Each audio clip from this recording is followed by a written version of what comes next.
Classe Abraão, a paz do Senhor. Eu sou o presbítero Aluan e nós estamos estudando as lições do quarto trimestre da Escola Bíblica Dominical da Editora Betel. Ao longo desse trimestre, nós estamos estudando a terceira epístola de João e o comentarista da lição é o pastor Alex de Melo Cardoso. Ao longo desta semana, nós estamos nos preparando para a lição de número 2, que tem por título O verdadeiro discípulo de Cristo serve às pessoas e não a si mesmo. Eu lembro os irmãos que os nossos estudos devocionais são orientados pela leitura complementar, que é uma atividade prevista dentro das lições das revistas da Editora Betel. Deus tem colocado no meu coração o propósito de fazer esses estudos juntamente com você. A Editora Betel planeja um estudo diário para a lição da semana. E eu estou aqui junto contigo realizando esse estudo para que no domingo a nossa aula seja ainda mais abençoada. Eu costumo colocar na descrição do vídeo os questionários que eu compartilho com a classe em que eu ministro a aula. Então você também pode tentar resolver. O gabarito ou as respostas também ficam na descrição do vídeo. Assista os devocionais, leia a revista, leia a Bíblia, faça o questionário e eu tenho certeza que Deus falará de maneira profunda ao seu coração. O texto bíblico sugerido pela leitura complementar para estudo devocional de hoje está no Evangelho de João, no capítulo 12, no versículo 26, que diz assim: Se alguém me serve, siga-me, e onde eu estiver, ali estará também o meu servo. E se alguém me servir, meu Pai o honrará. Queridos, nós já aprendemos muita coisa ao longo desta semana.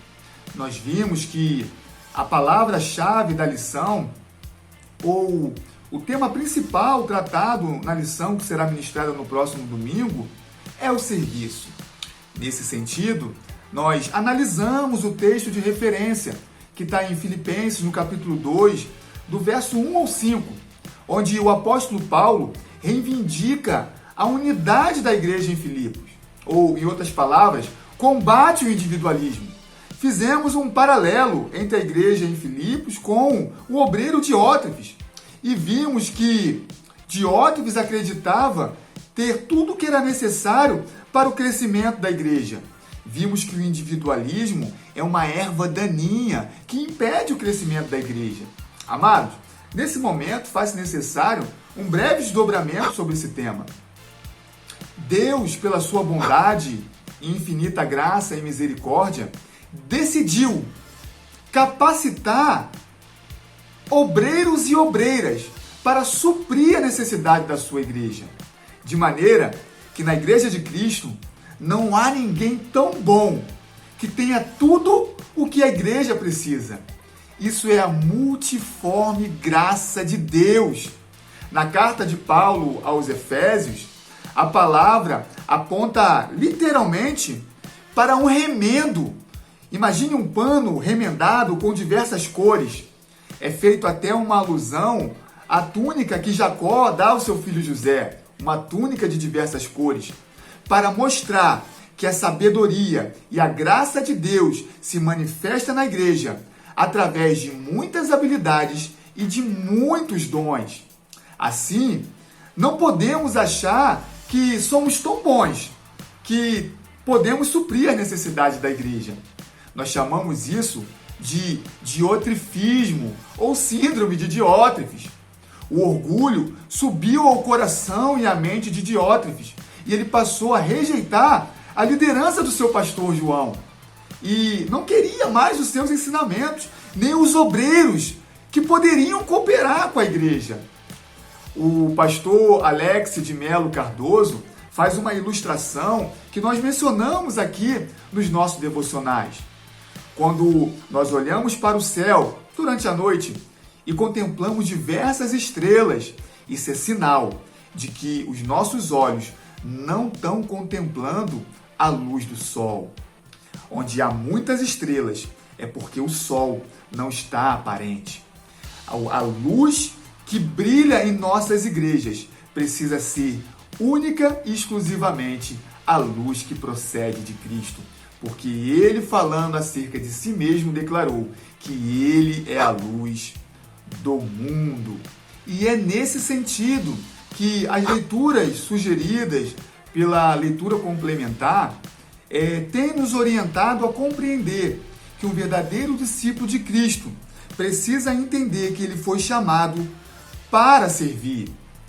Nós estudamos no Evangelho de Mateus, no capítulo 20, no verso 28, a declaração do próprio Cristo que diz: bem como o Filho do Homem não veio para ser servido, mas para servir e para dar a sua vida em resgate de muitos. Bem como sugere que um autêntico ou um verdadeiro discípulo de Cristo precisa proceder da mesma maneira que Cristo. O nosso mestre serviu e nós devemos servir também. Quando nós olhamos e meditamos em Filipenses capítulo 2, que é o texto de referência da lição deste domingo, nós vemos que Cristo serviu dando a sua própria vida. Uma escritora inglesa chamada Dorothy, ela mostra 3 tipos de humilhação de Cristo, contida aí na carta de Paulo aos Filipenses. Ela fala, primeiramente, da humilhação de, sendo Deus, tomar a forma física de homem e habitar entre os homens. Ainda há uma outra humilhação. Estando na condição de homem, Jesus se entregou numa morte dura e cruel, a morte de cruz. E ele era inocente. Foi posto sobre a sua cabeça uma coroa de espinho. Ele sofreu uma humilhação física. Não via-se nele formosura. O sangue escorria pelo seu rosto. Estava sujo e machucado. Ele foi humilhado. Ele foi humilhado socialmente na cruz do Calvário. Porque ao olhar para a cruz, as pessoas viam um criminoso. Então essa foi a segunda humilhação de Cristo, a humilhação de cruz.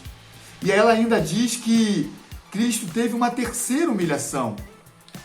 Deus concedeu através de Cristo a sua reputação à igreja. E é justamente nesse sentido que a igreja, nós, discípulos de Cristo, precisamos seguir o exemplo dele. Quando nós olhamos para o Evangelho de Lucas, no capítulo 9, a partir do verso 23, que nós já estudamos na semana passada, quando Jesus diz: se alguém quer vir após mim, negue-se a si mesmo e tome a cada dia a sua cruz e siga-me. Jesus, nessa declaração, está estabelecendo padrões de um verdadeiro discípulo. É nessa maneira que nós devemos nos esvaziar, como ele se esvaziou.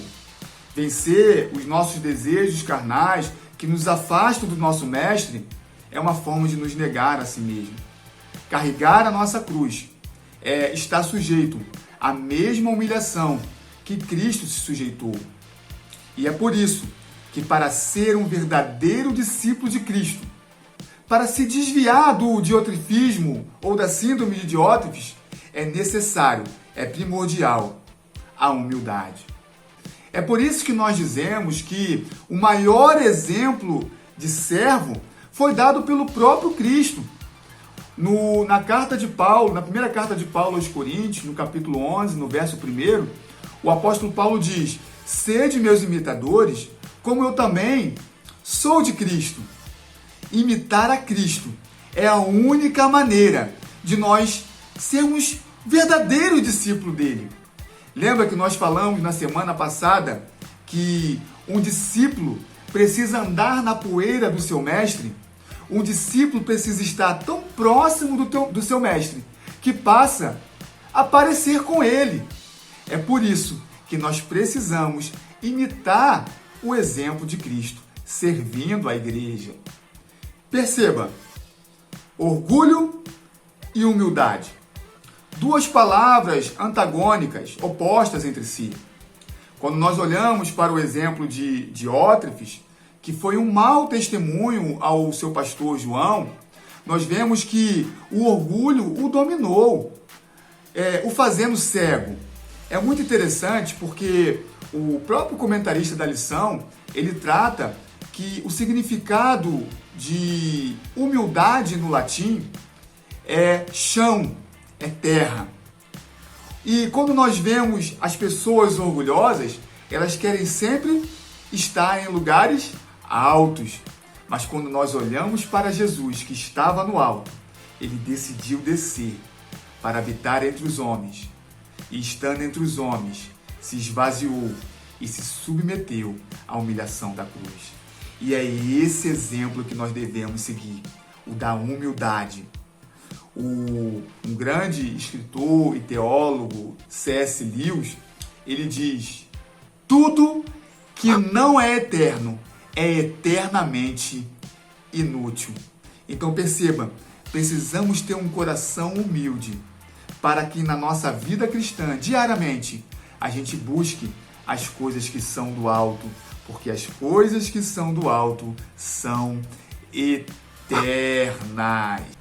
E é nesse sentido que a leitura complementar nos orienta a leitura e o estudo do texto proposto, que está no Evangelho de João, no capítulo 12.